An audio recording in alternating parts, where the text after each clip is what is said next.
Hello दोस्तों, स्वागत है आप सभी का एक बार फिर से हमारे यूट्यूब चैनल में। आशा करते हैं आप लोग स्वस्थ होंगे, मस्त होंगे और अपने तैयारी में व्यस्त होंगे। देखिए, जैसे-जैसे अब जो परीक्षा करीब आ रही है, वैसे-वैसे आप तैयारी वो अपने कह सकते हैं और धारदार बनाइए ताकि और उसमें मेहनत करिए। अगर जो भी सब्जेक्ट या कह सकते हैं जो भी सब्जेक्ट है, कोई भी पोर्शन अगर वीक हो उस पोर्शन पे ज़्यादा फ़ोकस करिए। ये नहीं कि जो सब्जेक्ट आ रहा है उस पे ज़्यादा पढ़ाई या ज़्यादा उस पे अध्ययन कीजिए। हाँ, एक चीज़ और कर सकते हैं, अगर जैसे जो पोर्शन आप क्या कह सकते हैं जो सब्जेक्ट ज़्यादा स्ट्रॉन्ग है, वो ये तो उसको इतना स्ट्रॉन्ग कर दो कि उससे आने वाले क्वेश्चन आपके एक भी गलत ना हो। ये तो फिर जो आपका वीक है उस पे फ़ोकस करिए कि हाँ, इससे आने वाले क्वेश्चन भी गलत ना हो, उस पे थोड़ा मेहनत करिए। अभी भी अगर आप पे इस तैयारी में कुछ भी समय हो तो उस तरह की अपनी रणनीतियाँ बनाइए ताकि आपका जो परीक्षा हो उस परीक्षा में अधिक से अधिक सफल होने की आपकी संभावनाएँ बढ़ती रहें।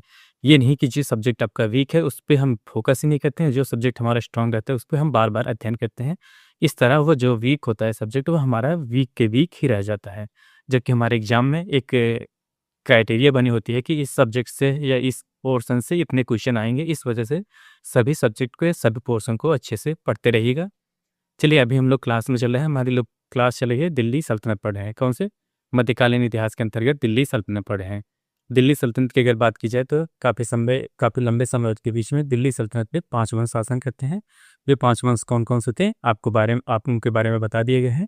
एक बार फिर से हम लोग लेकिन रिवीजन के तौर पे देख लेते हैं आखिर वे 5 वंश कौन-कौन से होता है और उनका क्रम कैसे होता है। देखिए, सबसे पहले दिल्ली सल्तनत पे गुलाम वंश शासन करते हैं। उसके बाद खिलजी वंश शासन करते हैं, उसके बाद तुगलक वंश शासन करते हैं, उसके बाद सैयद वंश शासन करते हैं, जो आखिरी वंश होता है लोधी वंश, ये दिल्ली सल्तनत पे 5 वंश शासन करते हैं। अब आपसे अगर क्वेश्चन पूछा जा सकता है कि दिल्ली सल्तनत पे कितने वंश शासन करते हैं और आखिर उनका क्रम बताइए और इसी के साथ-साथ उनके स्थापत्य कला या उनके द्वारा कराए गए कौन-सी योजनाएँ होती हैं जिससे प्रजा हित में होती है, उन्हें कौन-सी नई रणनीतियाँ अपनाते हैं, ऐसे तमाम तरीके से क्वेश्चन पूछे जा सकते हैं। और अगर आपसे घुमा के पूछना रहेगा तो पूछ सकते हैं कि क्या गुलाम काल के प्रारंभ से लेके मुगल काल के प्रारंभ के बीच में दिल्ली सल्तनत का कार्यकाल होता है, या कुतुबुद्दीन ऐबक के शासनकाल से लेके पानीपत का प्रथम युद्ध के बीच में आप दिल्ली सल्तनत का कार्यकाल कह सकते हैं कि नहीं सकते? ऐसे तमाम तरीके से आपसे क्वेश्चन पूछे जाएँगे। अगर आपको मध्यकालीन इतिहास से संबंधित आपके पास क्वेश्चन बुकलेट पड़ी होगी तो उस क्वेश्चन बुकलेट को आप सॉल्व करिए। देखिए, आप क्या इससे जितना आपको पढ़ाया गया उससे आप कितने क्वेश्चन को सॉल्व कर पा रहे हैं या नहीं कर पा रहे हैं, फिर उसके उस हिसाब से फिर अपने पढ़ाई को आगे करते रहिएगा।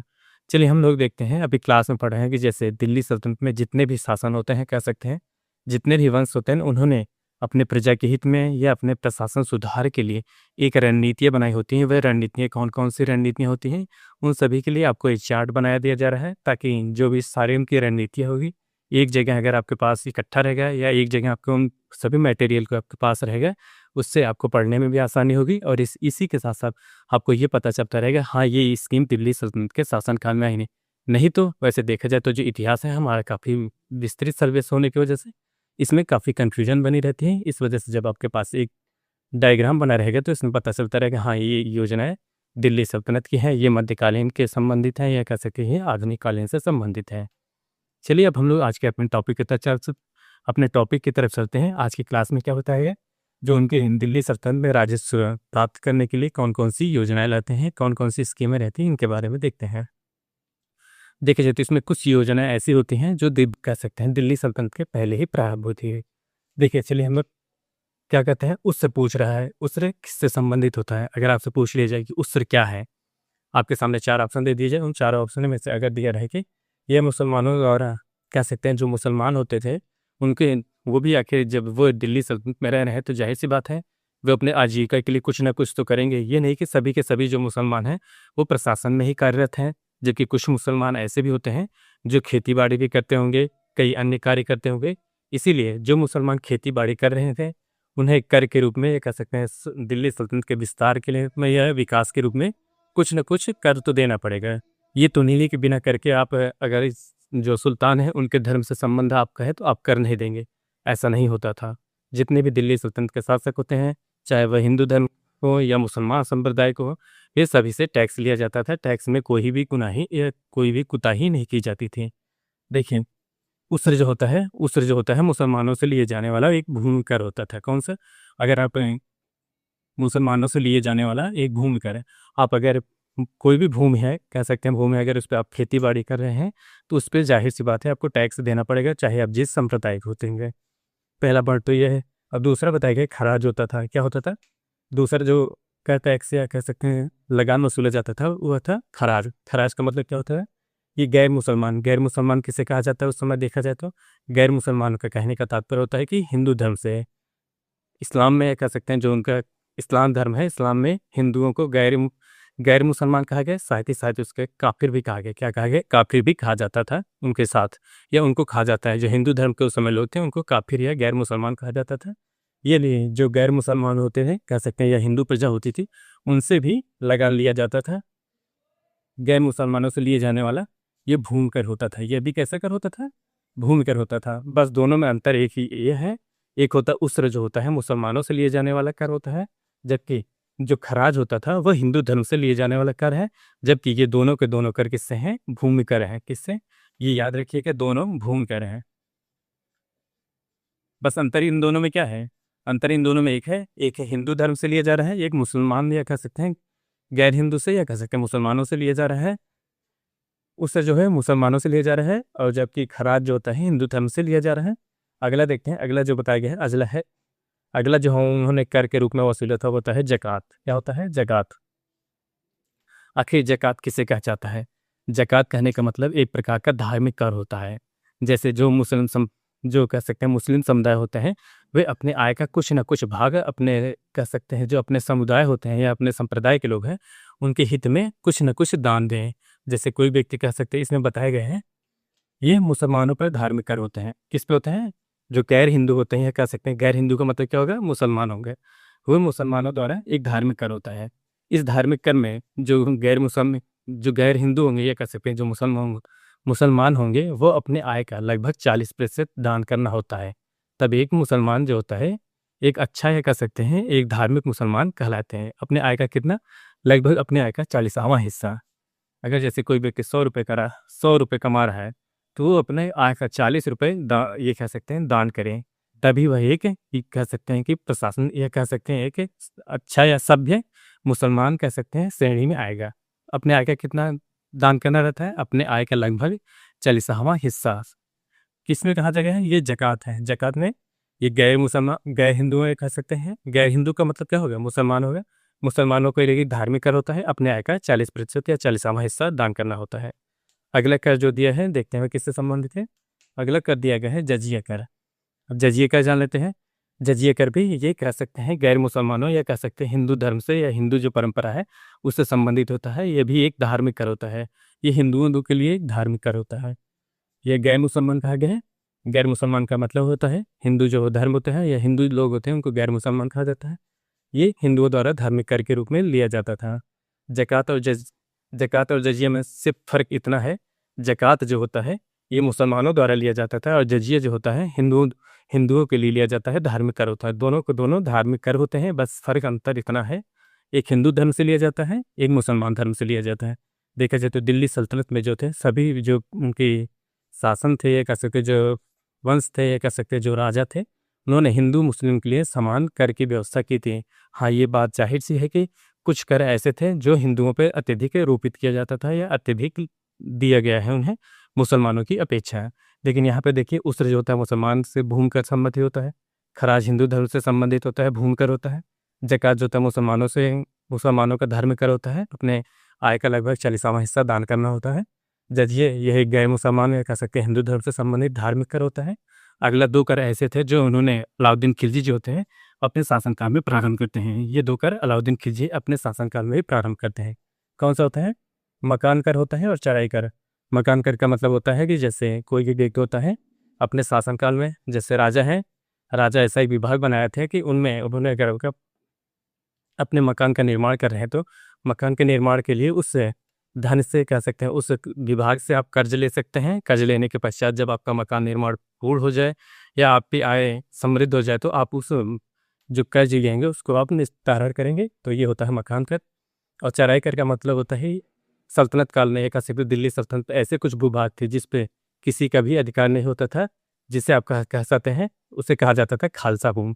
कौन सी? खालसा भूमि पे किसी का भी अधिकार नहीं होता, वह अधिकार केवल सुल्तान का होता था।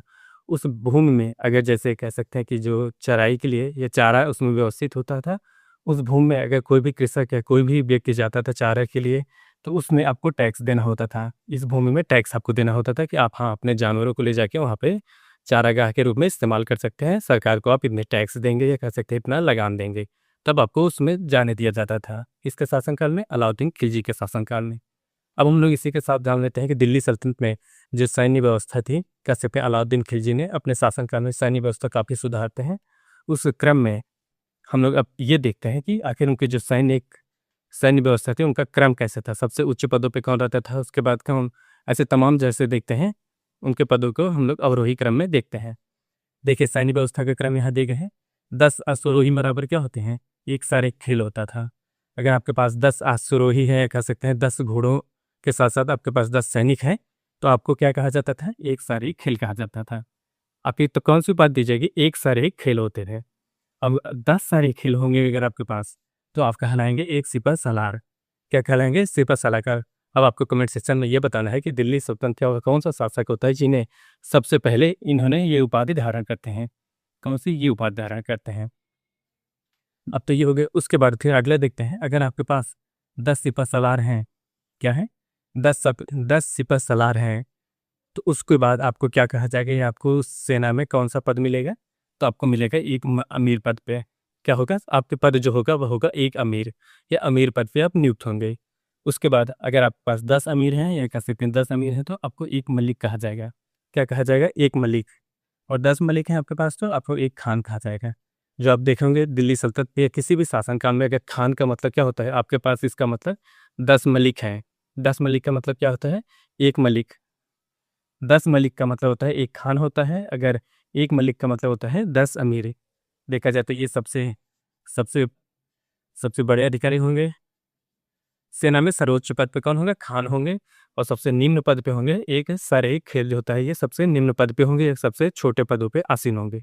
अब हम लोग इसके जो अगला पॉइंट देखते हैं कि आखिर जैसे दिल्ली सल्तनत पे जो ग्राम पंचायतें होती है, कह सकते हैं जो उनकी स्थानीय निवास, स्थानीय संरचनाएँ थी, कौन किस पद पे कैसे कह सकते हैं कि कौन उच्च आसीन होता है, उसके बाद उससे छोटा कौन-सा विभाग होता है या उससे छोटा कौन-सा ग्राम होता है, ऐसे तमाम जो उनकी श्रेणियाँ बनी हैं, उसके बारे में अगला पॉइंट देखते हैं।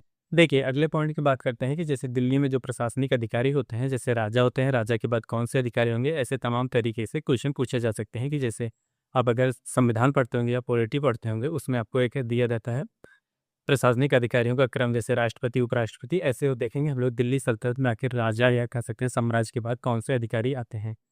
देखिए, आपको लिखा गया है प्रशासनिक अधिकारियों का क्रम। सबसे पहले देखा जाए तो जो सुल्तान होंगे या कह सकते हैं जो राजा होंगे, ये पहले स्थान पे होंगे। ये सुल्तान जो होते हैं पहले स्थान पे होंगे या सर्वोच्च होंगे। उसके बाद आते हैं जो प्रशासनिक विभाग में नायब या वली आते हैं, नायब या वली आते हैं, जिसे अब नायब कहते हैं। और ये दूसरी बात है। तीसरा जो होता है दीवान विजारत। दीवान विजारत आता है विभाग, उसके बाद फिर दीवान आरिज आता है। फिर अगला विभाग क्या होता है? दीवान रसालत आता है। और अगला जो होता है दीवान इंसा। इन सब विभागों के बारे में आपको बताया गया था, ये इनका क्रम होता है। सबसे पहले कौन होता है? सुल्तान होता है। उसके बाद फिर नायब या वली होता है। नायब को ही वली कहा जाता है जो अधिकारी के रूप में। फिर दीवान विजारत जो होते हैं, उसके बाद दीवान आरिज होते हैं। उसके पश्चात होते हैं दीवान रसालत होते हैं, और उसके बाद दीवान इंशा होते हैं। ये पदाधिकारियों का क्रम होता है इस प्रकार। फिर अगला पॉइंट देखते हैं। अगले पॉइंट में जैसे दिल्ली सल्तनत में जो प्रांतीय कह सकते हैं उनका एक हयाकी क्रम होता है कि हाँ, पहले जैसे आप कहते होंगे आपका जैसे देश हो गया, फिर उसके बाद आपका राज्य हो गया, फिर उसके बाद आपका ज़िला हो गया, फिर ऐसे जो आपकी श्रेणी बनती है, उसी प्रकार हम लोग देखते हैं भी यहाँ जो प्रांतीय क्रम देखते हैं। जो दिल्ली सल्तनत है, पहले सबसे पहले दिल्ली सल्तनत, जिस तरह आप कह सकते हैं भारत, यहाँ मतलब अगर अपने आप को रख के कैसे करेंगे, देखिए आप यहाँ मान लीजिए ये भारत है, ये भारत है। फिर ये आपका जो भी राज्य से, जिस राज्य से आप बिलॉन्ग करते होंगे उससे संबंधित आप कर लीजिए। यहाँ आपने कर दिया कि जैसे मैं उत्तर प्रदेश से हूँ, उत्तर प्रदेश लिख दिया। अब उसके बाद जो सिख होते हैं, सिख का मतलब आपका यहाँ ये सिख मतलब हो गया जिला लिख दीजिए, जिला लिख दीजिए। उसके बाद ये परगना लिखिए। इसके बाद लास्ट में जो आपका गाँव आएगा, ये कह सकते हैं जिला के बाद आपका ब्लॉक आता है या तहसील आता है, ये लिख दीजिए यहाँ, बाय द यहाँ ब्लॉक लिख दीजिए। फिर यहाँ जो आपका गाँव आएगा, ये इस तरह आप इसको समझ सकते हैं। जैसे दिल्ली सल्तनत सबसे जो क्या होता है, दिल्ली सल्तनत होता है, उसके बाद प्रांत या एकता होता है, उसके बाद सिख होता है, उसके बाद ये परगना होता है, उसके बाद ये गाँव आपका, ये इस तरह पे सबसे देखा जाए तो दिल्ली सल्तनत में सबसे छोटी इकाई जो होती है थी, और क्या होगी? ग्राम होगी या गाँव होगा। अब देख लेते हैं कि दिल्ली सल्तनत पे आखिर कुछ ऐसे स्थान थे जो काके लिए प्रसिद्ध थे, किस लिए प्रसिद्ध थे, इसके बारे में जान लेते हैं। देखिए, सबसे पहला स्थान हम जान लेते हैं सरसूता। क्या है सरसूता? आखिर सरसूता जो दिल्ली सल्तनत पे इतना फ़ेमस स्थान, ये कह सकते हैं इतना प्रसिद्ध स्थान क्यों था? प्रसिद्ध होने का एक ही कारण था, यहाँ पे जो अच्छी किस्म के चावल होते हैं, क्या होता है? अच्छी किस्म के चावल होते थे। कैसे होते हैं? अच्छी किस्म के, जैसे बासमती हो गया, ऐसे तमाम जो अच्छे किस्म के चावल होते हैं, यहाँ पे उत्पादन होता था। इस वजह से इस क्षेत्र पे दिल्ली सल्तनत के जो शासक होते हैं, ज़्यादा अपने आप को निर्भर कर सकते हैं, ज़्यादा अपने आप को इस चावल को उपभोग करने के लिए प्रेरित रहते थे। कहाँ पे ये पैदा होता था अच्छी किस्म के चावल? सरसूता में। अब दूसरा जो लिखा गया है अहिंदवाड़ा, क्या होता है? अहिंदवाड़ा। अहिंदवाड़ा में क्या विशेषता होती है? यहाँ पे जो व्यापारियों के तीर्थ स्थल होते थे, जैसे जो व्यापारी होते थे, एक हिसाब से कहा जाता है, अगर जैसे तीर्थ स्थल का मतलब होता है कि ऐसा स्थल जहाँ पे उनको सभी सामग्री एक ही पास मिल जाती थी। इस वजह से अहिंदवाड़ा में आपको सभी व्यापारी सामग्री एक जगह पे मिल जाती थी। और अगला जो गाँव है सतगवां, क्या नाम है? गाँव का नाम है सतगवां। सतगवां किस का प्रसिद्ध था? सतगवां इसलिए प्रसिद्ध था, यहाँ रेशमी रजाइयों का उत्पादन होता था, ये कह सकते हैं रेशम का उत्पादन होता था। उसके बाद कारीगर जो या बुनकर जो होते थे, उसको रेशम की रजाई के रूप में परिवर्तित करते थे। यहाँ कहाँ पे बोलता था? सतगवां। रेशमी रजाइयों के लिए प्रसिद्ध था, क्योंकि यहाँ रेशम अत्यधिक उत्पादन होता था। अगला जो गाँव था आगरा। आगरा, आगरा किस लिए प्रसिद्ध था? अब इसके बारे में जान लेते हैं। आगरा जो होता है, आगरा में जो होता है नील का उत्पादन के लिए, आगरा में सबसे ज़्यादा नील उस समय उत्पादन किया जा रहा था। कब? दिल्ली सल्तनत के शासनकाल में नील का सबसे ज़्यादा उत्पादन आगरा में किया जा रहा था। अब आपको कमेंट सेक्शन में बताना है कि आगरा की स्थापना किसने की थी? ये हो गया। फिर आप जान लेते हैं, अब आगरा जब आ गया तो बनारस की बात क्यों ना कीजिए। अब बनारस उस समय किस लिए प्रसिद्ध था, इसके बारे में जान लेते हैं। बनारस उस समय जो होता है, वहाँ पे सोने चांदी कह सकते हैं जो आभूषण होते हैं, या स्त्रियों के जो गहने होते हैं, आभूषण होते हैं, उनके बारे में प्रसिद्ध था। यहाँ पे सोने चांदी की होती थी, साथ ही साथ जड़ी का काम किया जाता था। वस्त्रों में जो होता है जड़ी लगाया जाता है। इस तरीके से तमाम कार्य किए जाते थे। ये कहाँ पे किया जाता था? बनारस में किया जाता था। एक बार इनको फिर से याद कर लेते हैं। सरसूता जो होता है अच्छे किस्म के चावल के लिए प्रसिद्ध था। दिल्ली सल्तनत में अहिलवाड़ जो होता है व्यापारियों का तीर्थ स्थल के रूप में, सतगवां रेशमी रजाइयों के लिए, आगरा जो होता है नील के उत्पादन के लिए प्रसिद्ध था, और बनारस सोने चांदी व जड़ियों के काम के लिए प्रसिद्ध था। अब हम लोग अगला पॉइंट देखते हैं। अगले पॉइंट पे आखिर जो उनके स्थापत्य कला है, इनके बारे में देखते हैं। आज की क्लास में बस इतना ही करते हैं। हम लोग कल की क्लास में देखेंगे जो दिल्ली सल्तनत के बचे हुए जो कुछ भाग बचते हैं, जैसे इसमें स्थापत्य कला की बात करें, और 2 एक विभाग देख लेते हैं जो भी छूटे हुए हैं, एक बार उनको फिर से अच्छे से देख लेंगे। अगर आपके पास आपके मटेरियल में कुछ भी छूट रहा होगा तो उसको फिर से कल देख लेंगे, यहाँ उसको लिखा दिया जाएगा। उसके बाद जो हम लोग कह रहे थे कि कल के क्लास यस कह रहे थे कि आज जो होता है हमारा मध्यकालीन इतिहास से दिल्ली सल्तनत का जो टॉपिक था ये समाप्त होने वाला था, लेकिन अभी आज ये समाप्त नहीं हुआ, कल की क्लास चलेगी। कल की क्लास के बाद हम लोग परसों शायद मध्यकालीन इतिहास का जो अगला भाग है, या जो मुगल काल है उसके बारे में कल या परसों से हम लोग परसों से मुगल काल के बारे में अध्ययन करेंगे। आज के लिए बस इतना ही। आप हमारे चैनल पे नए हो तो चैनल को लाइक करें, शेयर करें, सब्सक्राइब करें। मिलते हैं नेक्स्ट वीडियो में, तब तक के लिए धन्यवाद। Bye bye.